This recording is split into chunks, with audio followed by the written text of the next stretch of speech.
If you were to look at the organizations today that truly stand out from the pack in their respective industries, it would be very common that you would see one factor throughout. We're of course talking about innovation and the fact that they've all embraced innovation at some level or another. That's the topic for this episode of Anyline, Anytime, and it could possibly be one of the most important things you hear today. So stick around and let's jump into this episode of Anyline, Anytime.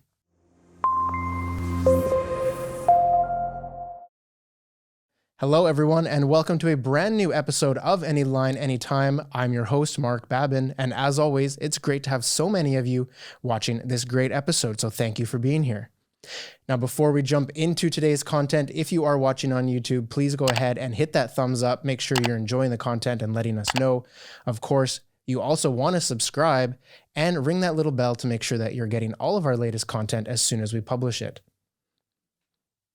Now, let's jump into this great episode.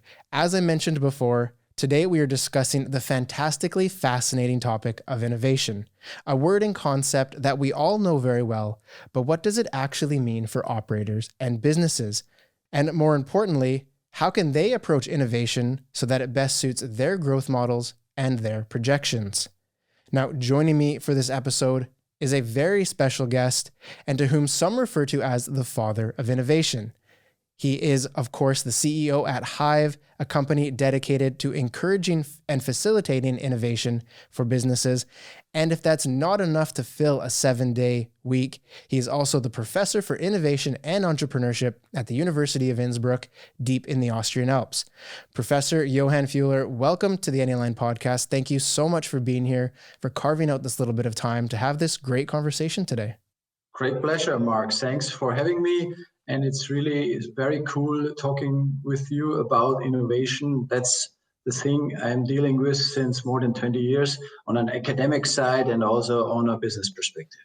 Absolutely. And that passion comes through each time we talk. And I'm really looking forward to sharing that with the audience today. So again, thank you so much for being here.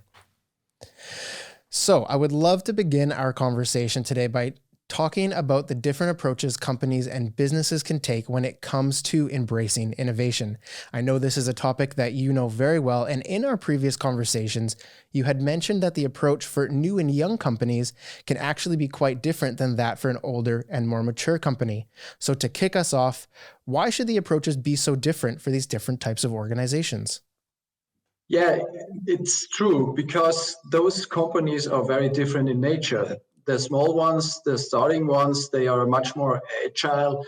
They also want to explore new opportunities. Very often they disrupt existing markets. On the contrary, existing companies, they are big in size. They want to generate profit. They want to exploit what they already have. So previously, they probably have been quite innovative, and now they want to generate a lot of rents out of it. So it's quite a different game. And of course, it's also the size. You have different structures, you have different markets, and usually you don't have the chance to grow a new business out of a niche like a startup business, but you already have to serve huge mass markets. Interesting. So because they're different types of organizations, obviously their approaches need to be different. And that starts from, I guess, step one, right? It starts from step one.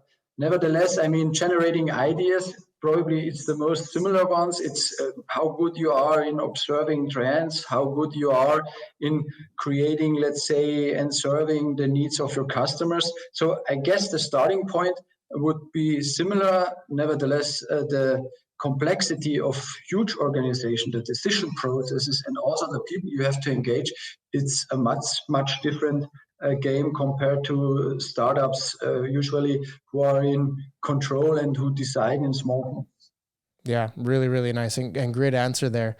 So knowing these different approaches and of course some of the different directions that different types of organizations can take when it comes to embracing innovation, I'd like to segment into how these operations can plan for innovation. Of course, one of the most important stages. So simply put, what should businesses do to better prepare for innovation and new change?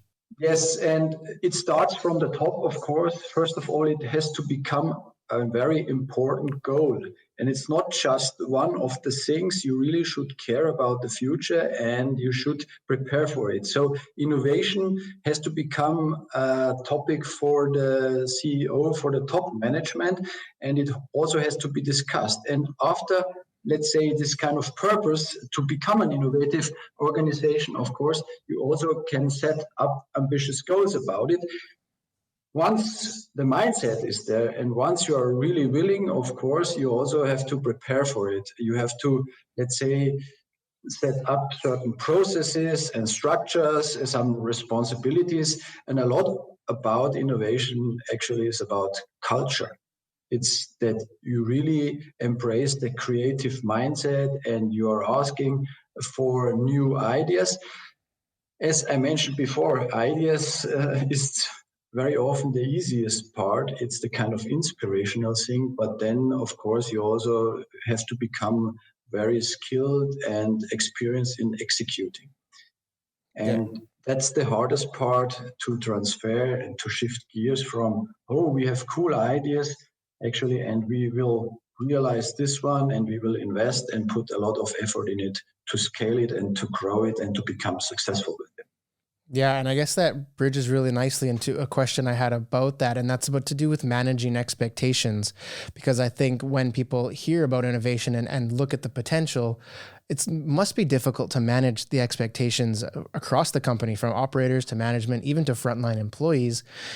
They can't expect things to just rapidly evolve overnight. It takes time, right? It's very important. And it's also, if I talk about engagement, at the end, at the beginning, everyone can come up with creative ideas and it's more like a bazaar. So it's a really interactive dialogue and brainstorming and laughing, and everyone can, let's say, contribute at the same level. From the work floor up to the management. But after a certain point, you have to decide, you have to prioritize, because you cannot realize all of those ideas, and not all of the ideas, by the way, are good ideas. So you also have to be very, let's say, aware of what fits to your company, what's the potential, etc. And at a certain point, you have to be very organized, you have to be very effective and pushy. So not everyone may be able to join, not everyone's ideas really gets realized, and that's very important that you set the expectations and also to prepare for the, let's say, hurdles to overcome, because at the end it's a long way from an idea to a successful solution. And so you have to manage expectations towards your shareholders, towards the employees, and at the end it's execution. And this is something which has to be clear. And another important point, not every innovation will fly. That's another point, and you have to be prepared that only a couple of them will be very successful and the rest may be okay. So you really need to have a strong core that can help to manage the expectations across the organization from the top level to the bottom. Definitely. So you, on the one hand side, you have to have really strong communication. Mm-hmm. You have to build the capabilities that people really understand what innovation means, and there are risks involved, and it's let's say sometimes trial and error, and it's a huge funnel, and not all the ideas will be realized. So it's about communication, it's about training capabilities, it's also about, let's say, empowerment, because at the end, I'm a strong believer that in a very, let's say, volatile world we are living in, you cannot do everything top down. You really have to get and tap into the knowledge of your employees, of your customers, of your, let's say, ecosystem. Mm-hmm. Yeah, absolutely. I think that's really nicely said. And leading off of that, and you touched on this briefly, so I'd love to dive into it more, but I'd want to move into a topic that I think is very much undervalued within many organizations, and that's encouraging innovation from top to bottom. So what advice would you give to operators who want to fan that flame of innovation within an organization, but they're not quite sure how or where to start when it comes to doing this within their teams? Yes, because the one thing is about talking about innovation, and the other one is to create an innovative organization. And in order to do this, of course, you have to work on the culture. And for example, You can do a brainstorming session every once in a while. You have to open up, hopefully, also your online discussions, and you can set up an online contest, for example, in order to ask for ideas. But in addition, if you really want to create such a spirit, of course, you need also some resources. You have to allocate some time. You have to listen to them. And at the end, because it can also lead to a lot of, let's say, frustration if people don't know what happens with their engagement and with their enthusiasm and with their little babies, so to say, the ideas they generated. But overall, it's a very important thing, because especially if you become a larger organization, you should come up with solutions for problems where the problems emerge. And this is why it's so important to engage the entire organization. And I love what you said about just starting a conversation around it, because I think so many companies overthink even that simple point, but just having an open dialogue with your team about it can be the perfect starting point. That's important. And talking about what, so it's also this kind of purpose, because nowadays, I mean, innovation is not only there to generate profits and to ensure business survival. At the end, the purpose of an innovation, which is a very good thing, is to solve someone's problems. And nowadays we are facing a lot of problems, especially also in this kind of sustainability areas. And if we really want to, let's say, live in a fantastic future, then we have to come up and we have to cope with the problems we are facing with. So I guess if you really get the message that innovation at the end helps us to improve our livings, to save the world, and of course also to do better business and serve your customers well, then I guess it's really a topic which no one is neglecting and people are enthusiastic about it. By the way, by nature, we are curious people, we are looking forward, we are thinking about the future, and we try to solve problems. And that's a very satisfying thing you can do when you deal with innovation. That's why I love the topic so much. Yeah, I can understand the passion, but you bring up an interesting point there, and I'd love to just poke it a little bit more if I could. But from your experience and what you've seen over the years, do internal teams at businesses and organizations want to be a part of this creativity and this expansion, or do the ingredients need to be exactly right for it to happen, the right people in the right time? I mean, as said already, there is a natural interest. Not everyone can handle, let's say, with uncertainty, wants to change existing rules which are already established and work quite well. So I'd say about 10 to 15% of people really love to do it and like to think in different ways. So it's their kind of personality. Probably you don't need any additional, let's say, environmental or cultural setups, but the other, let's say, 80%, they are still very creative and they know a lot and they have a lot of domain-specific skills. So it's very good to create an atmosphere and really also show them that it's highly wanted. And of course, if you create this organizational mindset, you can benefit from it. If you don't do it, or if you frustrate people when they try to come up with new things, but there is no follow-up, or it's not even, let's say, appreciated, and it does not add to the, let's say, job advancements, etc., then of course you can also kill organizational creativity and innovation. And I guess if part of your business and part of your culture embraces innovation and encourages everyone from top to bottom to contribute, that would only attract that type of person to that organization and further fan that flame, I would guess. Yes, exactly. We try to do that, but you can also overdose innovation. So if everyone just wants to be creative, at the end, the purpose is to come up, let's say, with successful solutions and to ensure business, to ensure growth, to solve significant problems.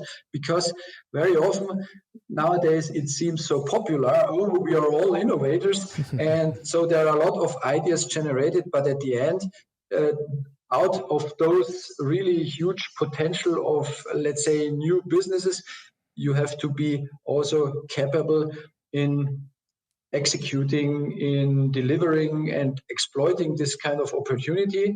And either very often companies are very good, let's say, in coming up with crazy, cool, super ideas, but they lack in the, let's say, structure and also discipline to realize it. Or on the other hand, there are organizations very good in realization and operationalization, but they are not so, let's say, creative at the beginning. So it's a hard skill you have to develop over time. Yeah, that seems like a really difficult pendulum to balance, because you need the growth and you need the focus, but you want the innovate. It's very much a balance of needs versus wants, I guess. That's a tricky thing to do for even the largest of companies. Exactly, you mentioned it. It's not easy. It's kind of navigating through kind of those dilemmas. So too much of, let's say, just embracing creativity and fiddling around with ideas is not the best way for innovation output, at least if you don't have the other, let's say, skills which requires those tough, less sexy, let's say, things. Yeah, that's a really nice way to put it. And I think the audience will certainly enjoy that. I'd love to move on to the kind of the final topic that kind of comes full circle with this innovation. And we have to touch on it. Of course, the investment side that's more often than not involved with innovation and innovative change. I think it goes without saying that operators and businesses need to be aware of the costs and the various risks associated with embracing innovation, some of which you've touched on. But is there a specific formula or a way to balance this cost versus this risk for businesses? That's a very good question, and it's not an easy answer. And of course, organizations have to be aware of it. The higher the risk, hopefully the higher the return, or at least the potential return. But at the end, you really have to manage how much innovation you should and you can handle. It depends, of course, on the business you're in, how much innovation is required. And on the other hand, also on your financial situation and overall on the dynamics. So it's not a trivial answer, but of course, based on the growth, based on the development, and also based on your plans, you can get some rules of the thumb, a certain percentage, for example, of your budgets, of your turnover you can allocate to innovation, and this wouldn't be enough. So you really have to think about more like a portfolio. There are some line extensions or safe improvements, and you have to allocate, or you can allocate a bit of a budget in this way. But of course, you may also go for the, let's say, more interesting and more fascinating topics, and therefore you may also have and allocate some budgets for this more radical solutions, which may, by the way, even disrupt your business. At the end, you have to survive, and you have to, let's say, be aware of how much innovation you can afford, or you find additional sources of investment, etc. Because at the end, investment is needed. Innovation is more like a risky bet. No one exactly knows how the future will look like. Of course, if you work on it hard, you can shape it probably and predict it the best, but you always have to manage the risk and the resources, and also set some goals. And yeah. It's a long discussion, and I would really like to go with you in this direction, because of course, if you are a startup, for example, you have to survive, and it's integrated that if it does not work out, okay, you may start and kick off a new business, and this kind of failure culture is really embraced nowadays. But if you have the responsibility for a couple of thousand people, you cannot, let's say, even the innovation works out, and then we can even, let's say, double it, and we have a prosper future. No, you also have the duties and responsibility for your workforce, for your customers, and for the setup, for the organization. So you have to ensure survival. That's the most important thing. Yeah, never losing sight of that original, I guess, goal of the business to survive and to grow, but then taking a little bit of that allocation and just assigning it to the areas that you can afford that risk, I guess, is probably the best way to approach based on what you're saying. Yeah, it's a nice summary. And by the way, you don't have to grow all the time. Sometimes you just come up with a new system, or nowadays this kind of circular economy, you have to protect, you have to, let's say, fulfill certain purposes. It's hard because at the end, people want to advance. You want to, let's say, have success. And our current logic is still a lot related with growth and increased profits. Yes. Yeah, really well said. So perhaps on the lower end of that risk, and when we look at this pendulum a little bit, on the lower end of that, what are some of the ways and the creative ways that you've seen businesses leveraging innovation on the lower end of the risk cycle? So for example, I know the audience, and you will know well, we work with Johannes Kepler University in Linz for machine learning research to advance our innovative mobile solution. But what other things have you seen companies do on that creative front that are maybe not as risky that the audience can maybe think more about? Yes, there are many things, and what you have just mentioned is this kind of opening up the innovation process, working within your ecosystem, and for example, collaborating with universities, with customers, but also try to benefit from the creativity and agility of startups. So on the one hand side, it's with whom do you want to partner? And there are lots of opportunities. It could be also the end customer, it could be the consumer, it could be students, but of course it could be also your traditional suppliers.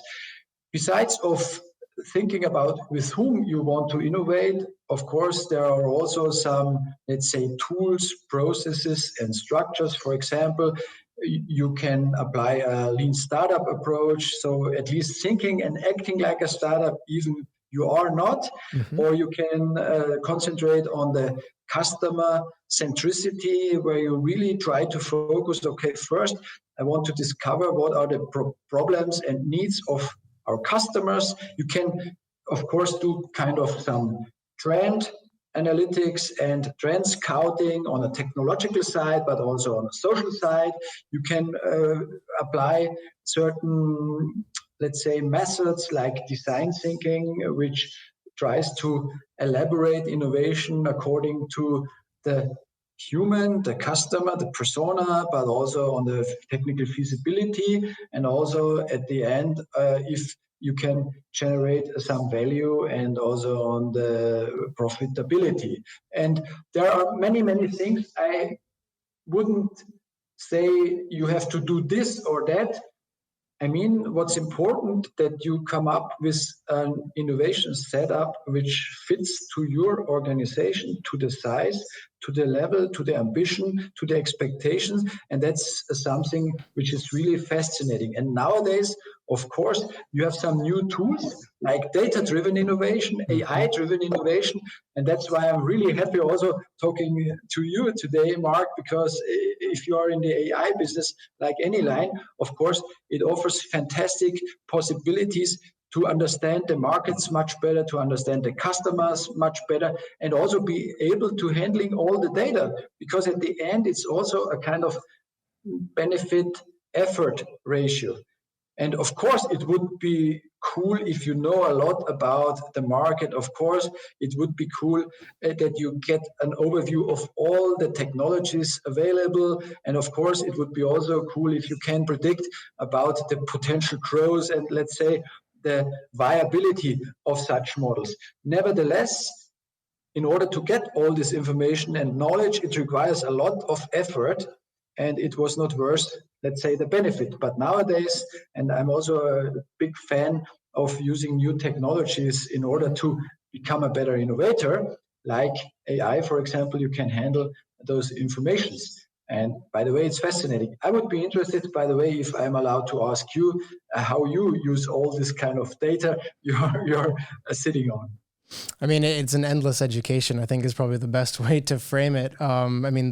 We definitely have our research team that's constantly pushing the boundaries of what's being done on the AI side, and really trying to make our tool as adaptable and as evolutionary as possible so that it can kind of evolve on its own and innovate on its own. I mean, that's the end goal with AI. You want things to be efficient in that respect. And with our trainer solution and various other solutions that will train their own solutions for customers, for us. I mean, that's the brilliant side of that piece of innovation. And I think the team's very much behind that. It's an exciting journey, but no, I really love what you had to say. Exactly. So it's really also changing. So the way we innovate, formerly it was, okay, we have the R&D process and then we come up with the solution and then the solution is rolled out and sold. Nowadays, if it's data related innovation, you, let's say, implement and the customers are using your new solutions, your offerings, your products, and you can observe your customers at current use of those products. Mm-hmm. And you can even run some updates if you do software, but more and more this is also feasible if you get this kind of data about how your products, how your services, how your businesses are used. So you can adjust and co-create solutions without even necessarily asking or testing your new innovations, because you get instantaneous feedback. So maybe a kind of a final thought about it.